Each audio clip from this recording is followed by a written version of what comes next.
Hey y'all, this is Casperan. I have a new one today. This is called Trolls, the Junior Deluxe Novelization by Dave Lewman. Today will be part 1 of 8. Here we go. Page 1. Once upon a time, in a happy forest filled with happy trees, there lived the happiest creatures the world has ever known. The trolls. They love nothing more than to sing and dance and hug and dance and sing and hug and so on. Things were going along pretty well until one day all their singing and dancing attracted an unfortunate audience. A nasty brute known as a Bergen. Bergens, towering giants compared with the little tiny trolls, were the most miserable creatures in all the land. In any direction you cared to go, and as far as you could walk, instead of hugs and songs, they gave each other kicks and wedgies and grimaces and growls. Whenever clouds appeared in the sky, they floated right above where the Bergens were and dropped cold rain on them. When the Bergens saw how happy the trolls were, they longed to have some of that happiness for themselves. Hearing a troll sing, one hungry Bergen wandered into the happy forest to find out where the melody was coming from. He saw a cheerful troll climb out of a colorful pod hanging in a tree. The troll walked into the branch, arms open wide, and he started to sing. Oh, what a happy, happy day! The happiest day I ever. The Bergen grabbed the troll, popped him right in his mouth. Oh! The giant beast swallowed the little troll whole. The second the troll hit his tummy, the Bergen experienced intense feelings that he had never felt before. Joy, delight, bliss, each with an exclamation point. These were words he'd never used, but they seemed to describe the sensations he was having. The other trolls stared at the Bergen, horrified.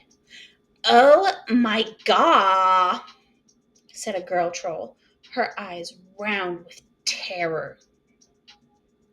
When the Bergen got home, he told his fellow Bergens about the amazing experience he had. At first, they were confused. You mean, one of them said, you found a new way of feeling miserable? No, said the Bergen. Not miserable. I felt. He searched for the right word. He heard it a long time ago, but it was a word the Bergens almost never used.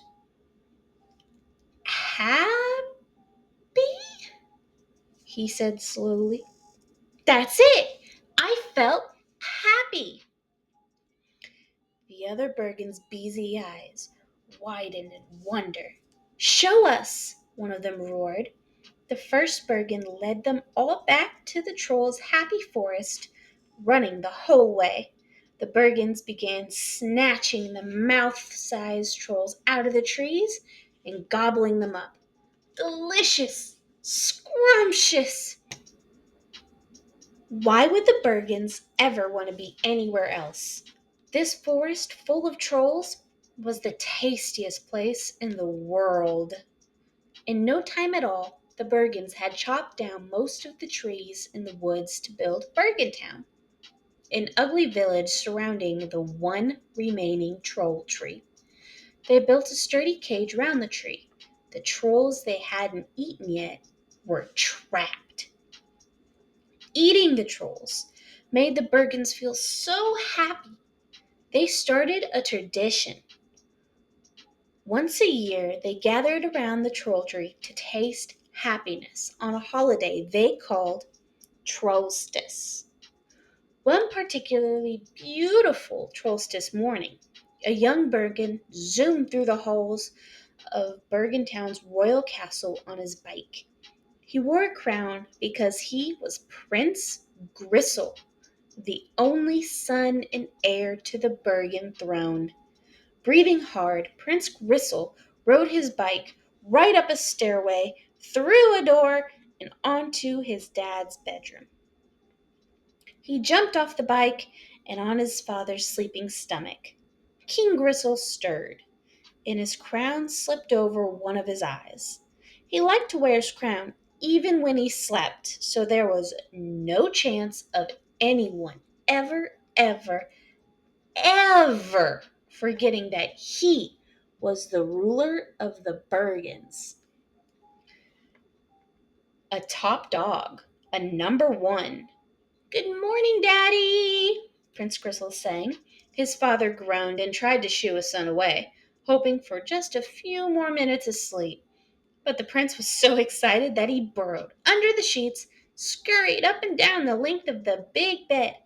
"Daddy, wake up!" he shouted. "Daddy, wake up! Wake up! Wake up! Wake up, Daddy!" King Gristle kept snoring. Zzz, zzz. Prince Gristle decided to try whispering. "Wake up, Daddy," he said softly. Then he tore open his father's nightshirt, grabbed a handful of his chest hair, and ripped it out. "Wake up!" "Youch!" King Gristle yelped. Prince Gristle bounced on his dad's furry belly like it was a trampoline. "Daddy, Daddy, Daddy, Daddy, Daddy!" "Gristle!" the king said, snatching his son in midair. "What time is it?" "It's Trollstis!" Prince Gristle yelled, unable to contain himself. King Gristle smiled. Trollstis. Of course. He'd almost forgotten. The Bergen's only holiday. After getting dressed and eating breakfast, the king threw open the doors to the castle. "Trollstis!" he exclaimed. "Our one day to be happy!" He set Prince Gristle on his shoulders. As they headed towards the troll tree, the king and the prince could hear the Bergens all over town chanting, "Trolls! Trolls! Trolls! Trolls!" When King Gristle approached the cage surrounding the troll tree, the guards stepped aside to let him through. The king lifted the prince off his shoulders and set him on the ground.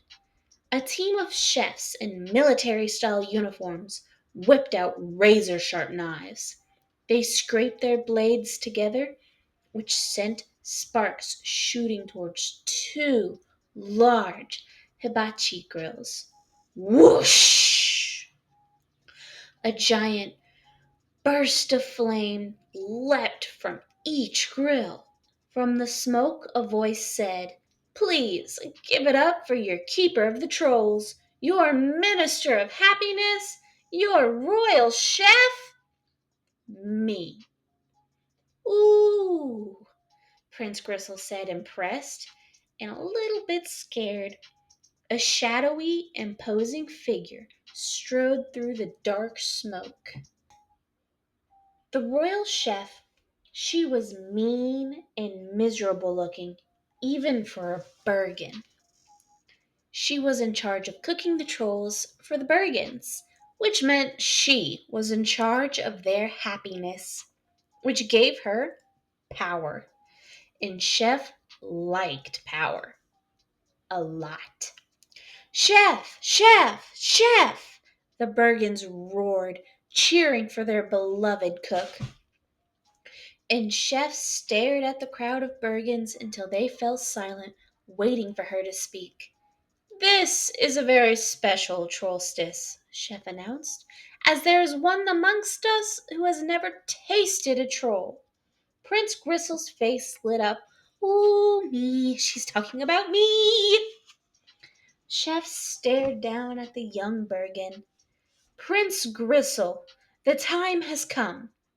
The prince looked nervous. His proud father tied a brand new troll bib around his neck and gently urged him to step forward. Prince Gristle hesitated. "It's okay, son," King Gristle said reassuringly. "I was nervous when I had my first troll too." Okay, Prince Gristle said, trying to swallow his fear. The king gave him a thumbs up. That's my boy. Chef leaned down and put her hand on the prince's shoulders. She looked him in the eye and said seriously, "It is my sacred duty to initiate you in the ways of true happiness." Chef stood up straight and walked over to the gate in the cage around the troll tree. She took out a large ring of keys, selected one, and unlocked and opened the rusty gate. Creak! All the Bergens in the crown leaned forward, trying to get a good view of the troll tree and its delicious inhabitants. Beautifully colored pods hung from its branches. Ooh, they murmured. Trolls. Unable to control himself, Prince Gristle ran past Chef and into the cage, staring up at the tree and the trolls on its branches. Chef followed him in, reached up, plucked a troll with a puff of pink hair off the tree. The prince tried to grab it, but the chef held it just out of his reach. "I have chosen an extra special troll just for you," she said. "The happiest, most positive, sweetest troll of all. Because every prince deserves a princess, I present to you the one they call Princess Poppy." Prince Gristle immediately jumped up and grabbed the pink-haired troll from Chef. He couldn't believe how lucky he was to finally have a troll. He was about to stuff the little troll in his mouth, but paused just long enough to whisper, "Please, make me happy." He bit down. Crunch! The troll snapped in two. Prince Gristle chewed greedily, and he looked puzzled, a little disgusted. Beaming, the chef asked, "How are you feeling?" The prince spat out a mouthful of wood bits. "This one's rotten!" Chef grabbed the other half of the troll out of Prince Gristle's hand and examined it closely. It wasn't a troll at all. "It's a fake!" she cried, horrified. The troll was in fact a fake. A clever decoy carved out of wood. The pink troll hair had been glued onto its head to fool the Bergens. "Fake?" The Bergens gasped, astonished. Nothing like this had ever happened in the history of Trollstis. King Gristle rushed forward. "Fake?" he roared furiously. Bam! The king kicked the trunk of the troll tree. Dozens of wooden troll decoys fell from the branches and clattered to the ground. "The trolls are gone!" Prince Gristle wailed, deeply disappointed. How would he get his first taste of happiness without a troll to chomp on? King Gristle wheeled around to face the chef, snarling, "Where are the trolls?" The trolls were racing through the dark tunnels under the troll tree, following its winding system of long, gnarled roots. Old trolls, young trolls, boy trolls, girl trolls, all were running as fast as their little troll legs could carry them. As they sprinted through the low dirt tunnels, their long hair streamed along the ceiling of the dark passageways. "Go! Go!" shouted their leader, King Peppy. He stood in one of the tunnels, encouraging his fellow trolls, holding a torch to light their way. They were passing an adorable, happy little troll forward, like a baton in a relay race. The pink-haired troll was Princess Poppy, the very troll Chef had planned to serve to Prince Gristle. "We've got Poppy," a guide troll said, passing the baby princess along. "Here comes Poppy," a lady troll said. "We've got Poppy," announced an old troll. "Whee!" Poppy cried, immensely enjoying her ride from troll to troll. Finally, the Princess Poppy was handed over to her dad. "There's my princess," King Peppy said. "Dada!" Princess Poppy burbled joyfully. A kindly young troll named Aspen hurried over to King Peppy. "Sir, some of the others can't keep up." King Peppy tucked the baby princess into his hair for safekeeping and rushed back into the darkness of the tunnel. "No troll left behind!" he called as he ran. Soon the king spotted a mother troll and her young child hesitating, not sure how to get past a puddle. King Peppy swept off his cloak and threw it over the puddle so the mother and the child could cross safely. "Thank you, King Peppy," the mother troll said. Running along the tunnel, his torch flickered in the darkness. King Peppy covered more puddles with more pieces of his clothing. "Thank you, King Peppy!" cried a troll named Cookie as she passed. Shedding clothing as he went, the troll's leader was soon down to his tidy whities. He stopped to lift a fallen root that was blocking the way. "Thank you, King Peppy!" said a troll named Mandy. The king was about to turn around and start back when he heard an anguished voice calling from the darkness. "King Peppy!" He sped to the side of Darius, a troll who had fallen on the floor of the tunnel. "What is it, Darius?" the king asked anxiously. "I can't go on," said Darius. "It's broken." "What is?" "My spirit." King Peppy put a reassuring hand on Darius's shoulder. "No, it's not." Darius hesitated a moment and then smiled. "Thank you, King Peppy," he said. He stood up and immediately collapsed on the ground again. "Ow!" he cried. "Oh, wait. No, it's not my spirit. It's my leg. It's definitely my leg." King Peppy looked at Darius's leg, which was bent at a really weird angle. Yep, it was broken. Without hesitating, the king bent and picked Darius up. He carried the injured troll on his back. "No troll left behind," he repeated. But as King Peppy made his way along the dark underground tunnel with Darius, pickaxes and shovel blades pierced the ceiling, threatening to collapse their escape route. Shwonk, shwonk, shwonk. King Peppy had to dodge the sharp blades as he ran through the passageways carrying his fellow troll. Above ground, chefs, soldiers furiously stabbed the earth. They were determined to stop the trolls. "Daddy!" Prince Gristle cried. "Where are they? Where are the trolls?" King Gristle didn't know the answer, and not knowing made him even angrier. He turned to the chef. "Don't just stand there. Make my son happy." "He will be happy," Chef insisted. She snatched a pickaxe from one of the soldiers and started stabbing at the ground herself. Shwonk! In the tunnel below, the pickaxe pierced the ceiling and snagged King Peppy's underwear. He was stuck.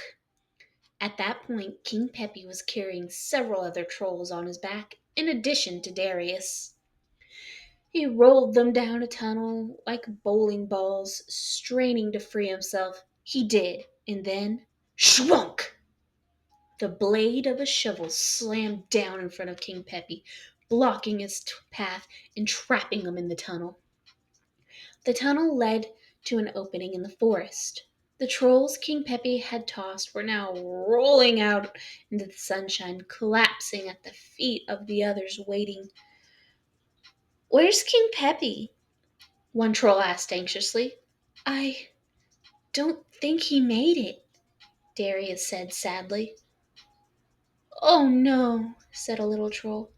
"Princess Poppy." But then they heard a voice. "When I say no troll left behind, I mean." King Peppy climbed out of the tunnel. No troll left behind!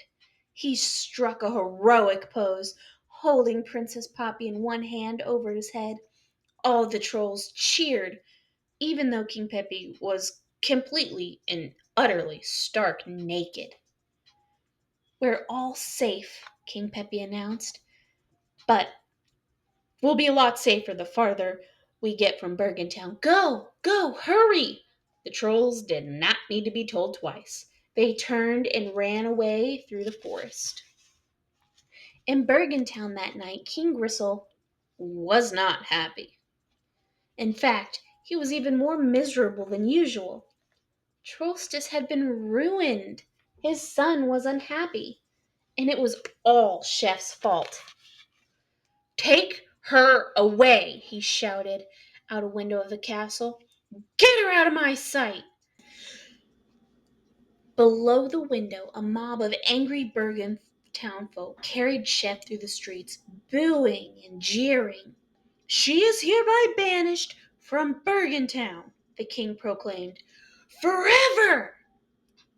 Let go of me, Chef told the furious Bergens, struggling to break free from their tight grasps. What do you think you're doing without me? Who will be in charge of your happiness? Who will prepare the trolls? Thanks to you, there are no trolls, an angrier than angry Bergen snarled. The mob dumped Chef outside the gates of Bergentown. Slam! The gates were shut. Chef got onto her feet and called after the retreating mob, trying to sound humble. Please, please, we can all be happy again. I'll find the trolls. But when the mob was gone, Chef let her hatred show, and it was not pretty. And I'll shove them down your ungrateful throats, she grumbled. She turned and walked away, planning her revenge. She vowed to get back at the Bergens, no matter how long it took. Back in the castle, Prince Gristle watched through a window as the mob carried Chef away. He walked sadly through one long, great hall towards his father's throne, passing a young scullery maid named Bridget, who was mopping the floor. He found King Gristle on his throne, with his chin in his hand, brooding. Daddy, the prince said, I never got to eat a troll. What's going to make me happy now? The king gently patted his knee. Come here, son. The prince climbed onto his father's knee. The king looked deeply into his son's big, hopeful eyes. Nothing, he answered flatly. Absolutely nothing. You will never, ever, ever, ever be happy. Never? Prince Gristle asked in a small voice. Ever, King Gristle said. The king slumped over in defeat. Prince Gristle looked off into the distance, feeling sad and lost. Bridget watched as he passed by again, feeling sorry for the young prince. She then went back to scrubbing the cold stone floor. Meanwhile, the trolls had run all night, so the next morning they found themselves in a forest far from Bergentown. They stopped in the middle of a beautiful clearing. The sun shone on the green grass. A clear brook babbled nearby. Birds sang in the trees. King Peppy climbed into a large mushroom and addressed his fellow trolls in a loud, resonant voice. Here, right here, this is where we will rebuild our civilization.